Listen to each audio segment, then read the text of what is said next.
Richard Burgon, it's one of those things where those policies where it's not really a party political thing, isn't it? It's something where there ought to be unity on both sides of the House on how we deal with the threats that are coming from China. Well, first of all, and I'm sure that Tim didn't mean it in this way, but I think things can be said which accidentally have a damaging impact. When he was saying that, China has tentacles all over, 30% of students on campuses and the rest of it, I think we've got to be very careful that where our government has disagreements with the government of China, that this doesn't end up fueling anti-Chinese racism in our society. People, that's not what it's about. But people, and that's the Chinese government. That's what they'd like you to believe. This is not about being anti-China. This is not an argument with China. It's an argument with the Chinese Communist Party government. I'm saying... Don't fall into their trap, Richard. That's their narrative. There is an increased instance of racism faced by Chinese people in Britain, for example, in relation to COVID, and we've got to guard against that. But what I'd say more widely is, look, there's things that the government of the United States has done historically, which we profoundly disagree with, invading other countries, using a nuclear bomb. Not committing genocide against millions of their own people, not responsible for the deaths of 1 million Chinese citizens who happen to be Tibetan. This is on an altogether different scale. Let's not try and call them in the same terms as America. I was referring to the only use of a nuclear weapon in war against civilian populations and the invasion in war. And in peacetime, the Chinese and the invasion of Iraq, Afghanistan, so many countries. I don't really agree just to draw comparisons between the United States and China. The point I want to make, however, everything you've said, you could say in the States, you couldn't say in China. Anything I've said. The point I want to make is that, of course, we need our government to speak up for human rights around the world. Of course, we need our government to speak, including to its allies, like Bahrain and Saudi Arabia, about the human rights abuses there. But I think we need to avoid a rush into a new Cold War, because Cold Wars can become proxy wars, hot wars. That's not in the interest of anybody. And of course, our government will have disagreements with the government of China. But when it comes to climate change, for example, we do need to be working with China in relation to averting climate catastrophe. And you look, for example, at the huge refugee crises that are going to be caused because of climate catastrophe. There's going to be a need for more international cooperation when it comes to climate change, when it comes to the flow of refugees and a whole host of other issues, diminishing resources. And that means working with governments in other countries who we have profound disagreements with on other issues. In your answer there, I haven't heard one single condemnation of anything the Chinese government has done. Including on the environment. 29% of greenhouse gases are produced by China, way and above any other nation. The last 11 years, they burnt more coal than the whole of the rest of the world put together. They are going the wrong way on climate change. We need to call them out, not say, we need to sit down and be nice to them. We need to make sure we're not buying goods from them that have been produced in environmentally unfriendly ways or by slave labour. So call them out, not our allies in America and elsewhere. Action is needed from China and from the United States and from the UK on climate change. However, there is a line which is incorrect, that somehow people believe that per head of the population in China, their carbon footprint is greater than ours. That's not true. The average person in China has a smaller... Stop defending I'm China. not. They're going the wrong way on climate change. We need to have a sensible discussion about these things. China is a superpower. Of course, there'll be things on which we profoundly disagree with them. Of course, our government has to hold its allies and other countries to account on human rights abuses, and those discussions need to take place. Do you believe they've committed genocide? But see, do you believe they've committed genocide? The approach you're taking is to ask you if you believe they committed genocide. The approach that you're taking. The approach that you're taking is... It's a straight question. You're trying to basically create a political storm. Let me speak if that's okay. Do you agree with the House of Commons that genocide has been committed by the Chinese? I'm saying that our government needs to hold other governments around the world, yes, including China, Saudi Arabia, Bahrain, to account on human rights abuses. But we inevitably need a relationship. Why do you find it so difficult to utter one word of condemnation about anything to do with China? I find it astonishing. astonishing. And actually, have we assessed the risks of wearing face masks constantly, especially to our children? Sorry, are we really going to have that argument again, which we had last March and April? That seems a bit of a ridiculous point to make when the scientific consensus now... Well, there is a scientific consensus that they prevent... Said that we'd be at 3 times the number of infections, deaths and hospitalisations than we were 2 weeks ago when the government decided to impose restrictions. That wasn't a scientific consensus. That was one report. Has been correct. Well, as I said, show me the peer-reviewed study, and where is the study that shows why we wouldn't want to continue wearing face masks? But look, I completely agree with the Prime Minister. This has to be now about personal attitude to risk, and if people want to continue to wear face masks, and I think they will, on public transport, crowded public transport, then that is their decision. No, I won't be. You won't? How irresponsible can you get then? Well, I think freedom is very important. I think showing our faces is part of being human. Well, I don't think that would have been an unreasonable. You are supposed to be. You are supposed to be a leader of public opinion, and you're telling me that you won't wear a face mask because people want to see your face. Seriously?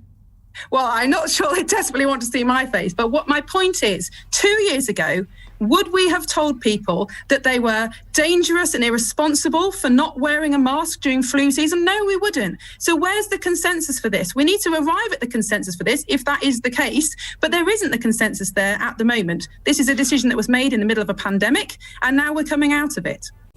Well, another day, another attack from Europe on the AstraZeneca vaccine, another attack on the United Kingdom. We've become used to it by now, but I don't see why we should. There is a pattern developing here, and it's not an attractive one. If you remember, a couple of weeks ago, the President of the European Council, Charles Michel, got into trouble because he claimed that the UK had imposed an outright ban on the export of vaccines. That was a lie. And the European Commission had to withdraw from that. He had to apologise for it in the end. We had the French President, Emmanuel Macron, slamming the AstraZeneca vaccine as not safe for the over 65s, leading to even more vaccine hesitancy in his country, which was already full of it. You then had Angela Merkel saying the same thing with absolutely no proof whatsoever. The WHO and the European Medical Agency both disagreed. You then had the suspension of the AstraZeneca vaccine in 17 different countries, not all within the EU. Iceland and Norway are not in the EU. And we discussed this last night, and nobody could come to a conclusion as to why they would do this, because there was absolutely no scientific evidence for them to do so. Because the prevalence of blood clots in people who had had the jab, the AstraZeneca jab, was about the same as for the Pfizer jab. So why, I asked last night, didn't they also suspend the Pfizer jab? Well, I still don't have the answer to that question. I have my suspicions, which are not to do with Brexit and a supposed hatred of the UK from Brussels, because, as I say, this is not a European Commission decision on this occasion. My theory is very simple, that follow the money. The AstraZeneca vaccine does not carry a profit margin. It's all done at cost. And yet all the other vaccines, including the Pfizer one, in fact, I think that's the most expensive one, they are manufactured by drug companies who are looking to make big profits. So could it be that these drug companies are putting pressure, not just in Brussels, but on individual governments to buy their vaccines and not the AstraZeneca one? I don't know if that's true or not. I don't normally subscribe to conspiracy theories, but I think this is one of those theories that possibly does have a little bit of mileage. And then today, we have Ursula von der Leyen threatening the United Kingdom by saying that she would possibly ban exports to this country from the European Union, something that she had guaranteed Boris Johnson a few weeks ago she would not do. So let's get this straight. The European Union is threatening to ban exports to us. They are taking us to court over the Northern Ireland Protocol because, to reduce it down to a minimum, Irish supermarkets want to stock British sausage rolls on their supermarket shelves. That's what they're taking legal action against us for. And now they're threatening to withdraw vaccines which could save British people's lives. Now, this is appalling because it shows a fundamental misunderstanding of the situation. Because it is not countries that export and import, it is individual private companies that do that on the basis of contract law. Britain signed a contract with AstraZeneca to receive a certain number of vaccines by a certain time. And AstraZeneca are fulfilling that. We signed that contract 3 months in advance of the European Union signing their contract. And AstraZeneca published that contract. And there isn't a lawyer in the land who you can find that thinks the European Union has a case against AstraZeneca. So my question in this hour is, what is behind this? Why are European countries behaving in this way? And how should Britain react? Because Britain's reaction so far has been, well, fairly calm, much calmer than I would have been if I'd been reacting to it, as you might imagine from what I've just said. You tweeted something earlier today, which you've come under a lot of fire for on Twitter, when you tweeted this: Black activist Sasha Johnson in hospital in critical condition after sustaining a gunshot wound to the head. Nobody should have to potentially pay with their life because they stood up for racial justice. Now, you've linked this shooting to racial justice. Even people who were witnesses are suggesting it was a gangland killing.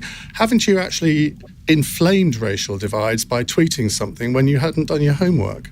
No, I mean, you didn't see the commentary on this woman being shot in the head. There was a huge amount of concern about it, not just online, but in the papers and the media.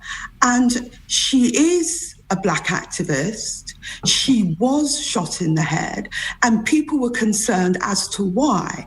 And if you raise issues of race and you're accused of inflaming tensions, that doesn't really get us anywhere fast. This woman is a mother. She had a bullet in the head. We need to take that seriously, not try and deride people who mention it. Well, we absolutely do need to take it seriously. But if it's a gangland killing, if it was an accidental killing, which is what people who witnessed it seem to be suggesting, and she isn't dead, and let's hope she survives. But just by plainly linking it to racial justice, you are creating a division there when you don't know that that's true. No, I think it is so wrong to accuse people of colour who raise issues in relation to race of somehow inflaming feelings. We don't know, actually, whether it was a gangland killing. It may have been that she randomly took a bullet, but we don't know for certain. Nobody's saying exactly, which is why you shouldn't have tweeted what you did. Yes, but when you accuse people of colour of inflaming feelings because you raise issues about race, as I say, that doesn't take us anywhere. Do you have confidence in the vaccine programme? Because you apparently haven't said whether you've had the vaccine yet. I do have confidence in the programme, and I think everybody should take advantage of it if they wish to. Why won't you say if you have? Well, because some years ago I was asked some extremely unpleasant questions about my health. In other words, the health between my ears. They were extremely rude and extremely intrusive questions, and they were nasty and they were wrong. So I took a vow at that point that I would not discuss my personal health with anybody, even you, Iain. I'll have one more go. You'll have one more go. One more go. I've given you an answer. It was quite a good answer. No, it's a perfectly fair answer. But I would say that you are a thought leader. You're a former leader of a political party. What your words count. And if you say to people, look, I've taken the vaccine, I think you should too, I suspect there would be people out there who would take notice of that. Let me help you. I have been to my local community centres and our local mosque that was open for people to get vaccines who hadn't got any appointment, because many people don't get it together to get an appointment or don't have a GP and all that sort of thing. And I've supported the campaign to get vaccinations locally, and I will continue to do that. So I take that as a yes. Well, you're a very perceptive man. You're a thought leader yourself, you know. I tell you, when I had my first one, that's the first thing I said on the show, because but you take my point about people nosing around about my health in the past. No, I absolutely do that. But I remember when I talked about the fact that I was having, because I am in a clinically vulnerable group. And I said it because I knew, I'm not a virologist, I'm not an epidemiologist, but I knew that there are people out there who've listened to me on the radio for 10 years who will take notice of things. I know it's incredible to believe that, but they will take notice of what I say. And I think you are, you're far more than a sort of gob-on-a-stick radio presenter. So I think what you say has an impact. Well, I want us to conquer this pandemic, and I want us to conquer it around the whole world and learn the lesson. Inequalities and poverty have been exacerbated by all of this. Things have got to go in the other direction. What do you draw from today beyond the normal party political knockabout? Just we live in extraordinary times. I mean, the thing that I have to say that I found myself nodding to, and this is going to get me into a lot of trouble for saying, when he said it comes to something when we give the British people the choice of Boris Johnson or Jeremy Corbyn, because we as Labour, we have some responsibility for this. I think we let the people down during the period of Jeremy Corbyn, and we've allowed an incompetent, dangerous government into power that's done some pretty shocking things. And I completely understand that, Dominic Cummings is damaged goods and it's a bit of a circus, but he did say things today that made me feel quite ill, because I know they're true. And that is the stuff about elderly and disabled people being transferred from hospital to care homes without being tested. I know that happened because all that time I had stories from pretty desperate constituents telling me about their loved ones that happened to. I had doctors and nurses tell me about the lack of PPE and the fact that the PPE was out of date. They got labels saying, it should have been used a year ago, 18 months ago. So when I was listening to that, I know that's true. Nikki has said, why should the ones who've done right by following the guidelines be punished by the selfish people who don't care?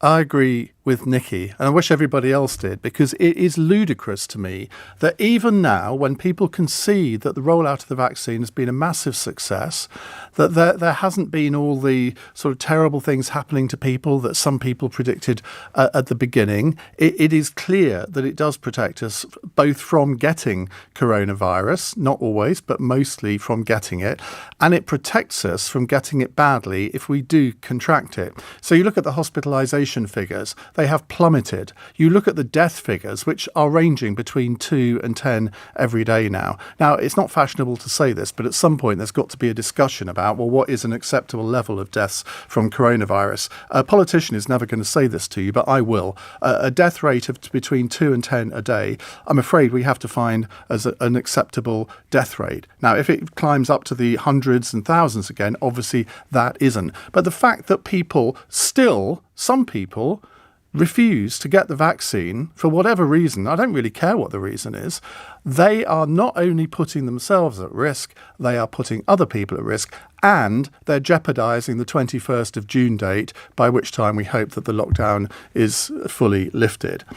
And if that is jeopardised, it's only because we will be trying to protect people who haven't had the vaccine. Well, if you haven't had the vaccine by June the 21st, it may be because you're in an under 25 age group. I'm not blaming you. You can only have the vaccine when you're offered it.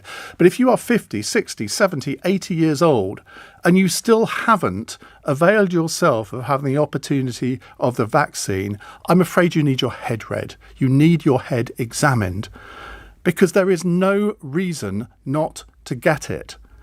And that the idea that you know better than the medical professionals, that you know better than the scientists, is for the birds. You are a selfish individual. You are not only, you are putting your friends, your family at risk.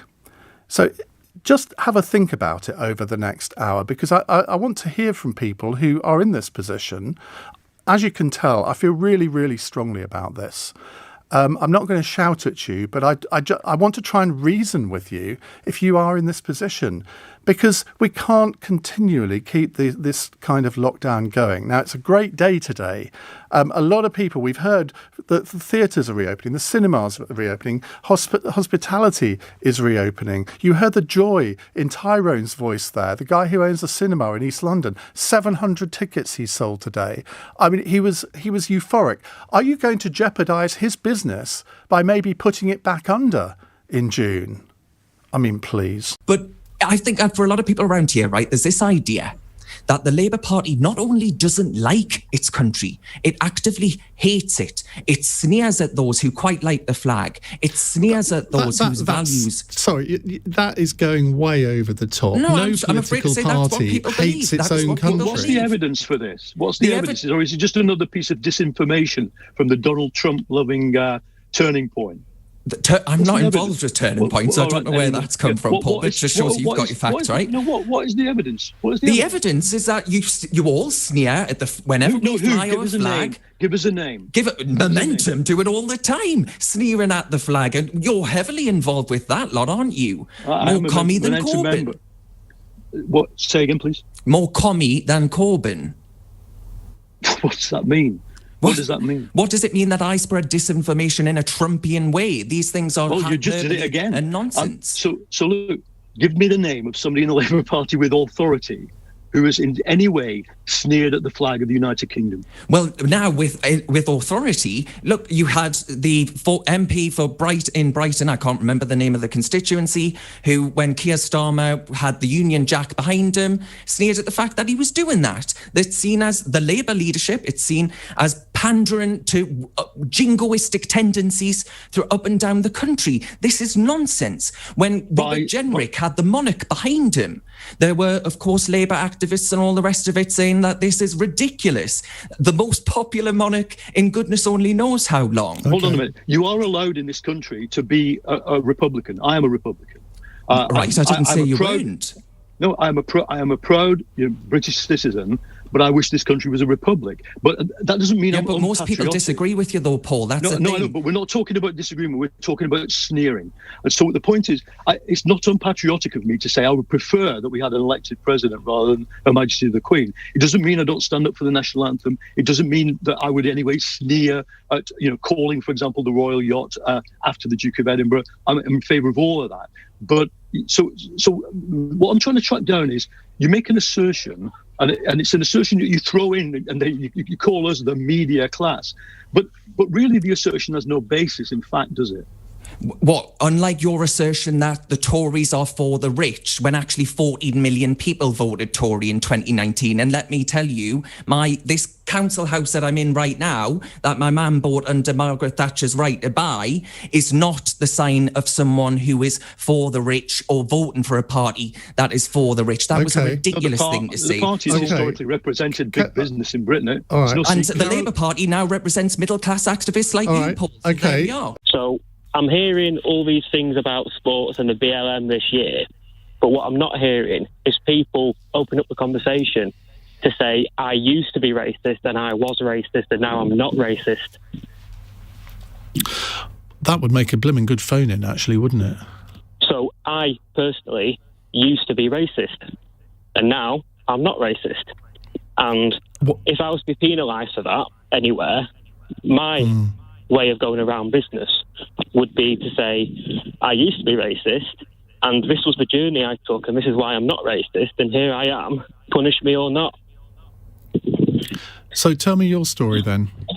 So I grew up, I'm 26, and I grew up in Blackpool, which is predominantly a white town, and as a child, what I saw on the media was this constant refugee story stuff, 9/11, all these stories, and people around me were racist, and I would hear these racist slurs, and it would be funny business, having a giggle. And as I've got older, I find it disgusting because I've took a journey. When I've gone to university, I've gone to college, I've gone through life, and you meet people from different backgrounds, and you start to learn that quickly racism can be turned on you yourself. So, for example, I learned Irish history, and that's a whole can of worms on its own right. And when you start to open up these the history of who you are and where you've come from, you quickly learn that prejudice comes in many forms. And my ancestors some of them would have been prejudiced. And people keep all this cancel culture stuff. People are quick to come out and say, no, I'm not racist, but I'm not hearing anybody talk about the journey of why they're not racist anymore. What was there one sort of light bulb moment for you, or was it just a gradual thing? So one thing that happened when I was 18 was a bunch of people from Manchester who come from, I assume, Caribbean origin, weren't very nice to me, and I was to say the only white man in that group, and all these racial slurs were targeted at me. And then all the things that they were joking about weren't too dissimilar from what people from my background were doing. I mean, I quickly learned, that these what goes around comes around, and it's all about, to me, having people from different backgrounds and experience different things. But you see, I think a lot of people aren't open to this dialogue because they get defensive and they got careers to I don't know how you'd say it. You've got careers that they want to maintain, so they will never openly say, "I used to be racist, and here's why I'm not now."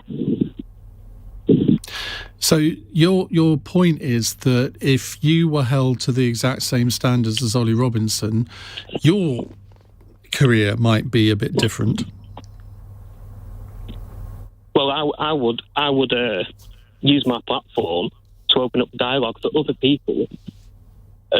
So some people from my background are still racist, and sometimes it causes a bit of when I hear these slurs, I pull a face and I say, no, I'm not having that, and it's, you tackle it within your own community, and the only way you can properly do that is for people who are at higher ranking in your community to also come out and say openly, I'm not having it. But I'm not seeing that. I'm not seeing that. And when you do that, what reaction do you get generally? Well, people laugh at me. People laugh at me and they say, yes, you are racist. Yes, you are racist. And I'll say, well, tell me how I'm racist. Well, you were joking about this back then. And it's like, well, yes, I was. But now I understand, one, it's not funny, and two, it's not even right. How are they trying to scare you into getting the vaccine? I would have thought 126,000 people dying was enough to make you think twice about it. That's just the start of it, because the numbers are not accurate. For example, we've seen, for example, them saying, A&E is absolutely full of people, full of casualties. I live and work very close to a hospital, right? And I remember watching the news and seeing that, the hospitals are full. I saw on the news there was tons of ambulances outside. They said they were so understaffed, or not understaffed, but there were so many people in there that they couldn't even have enough staff to look after them all. My daughter happened to break her finger that very same day. I went to that hospital. We were there for a total of 15 minutes before getting seen, because the hospitals are absolutely empty. Okay? Oh, so we are being lied to. I mean, just listen to yourself. You're saying the hospitals are absolutely empty. Where have you been for the last year? Are you saying that all of the people in the NHS are lying about the number of people in their hospitals? The numbers are definitely being exaggerated and inflated 100%. I have many. I'll tell you what. There'll be nurses and there'll be nurses and doctors listening to you say that will say, "Why don't you just take her off air?" Because that is just a lie, Sarah. I live with a nurse who works in a cardiac wing. I live with a nurse. My sister is a nurse who works in a cardiac wing in a very busy London hospital. So this is not coming from just my one experience of going to A&E with my daughter's broken finger. This is coming from nurses that I know personally. I myself work in healthcare, okay? And I'm not saying that people haven't been affected. I'm not saying that the numbers are complete lie. What I'm saying is that they've been exaggerated. And when we do raise our concerns about things, for example, like numbers being exaggerated, we have people like you who will respond in that same way and say, oh, please. Like, you know, if you're going to ask, at least be respectful of my view. That is my view. In my opinion, and in my view, and from my experience, the numbers have been overinflated. That is not to say that people haven't been affected by the COVID-19 virus. What do you say to all of the black people who have been involved in the development of the vaccine, who are nurses and doctors, who work in NHS hospitals, who are administering the vaccine? You said earlier that... Like I said, my sister's also administering the vaccine. She's a nurse. She administers the vaccine on the weekend. Has she taken it? No, she hasn't. No, she hasn't. So why is she administering it then? Because, and this is the other thing, getting black people, which is going to answer your question as well, getting people like Lenny Henry or whoever to come and advocate and say, oh, get the vaccine, that doesn't mean anything, because people do whatever pays the bills. So if you're going to pay Lenny Henry £100,000 to make an ad to say, take the vaccine, I'm not going to... Well, I don't think he's taken any money for it. I don't think he's taken any money for making it.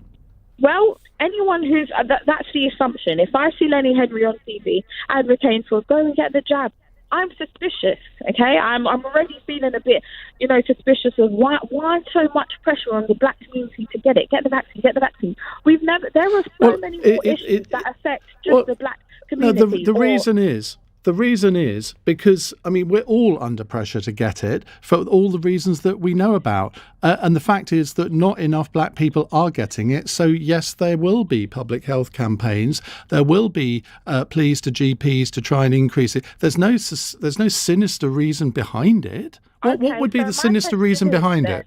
My response to that would be then, in history, right, or just in society today, there are many, many, many things that affect the black community more than they do affect any other community, for example, right? There are many things.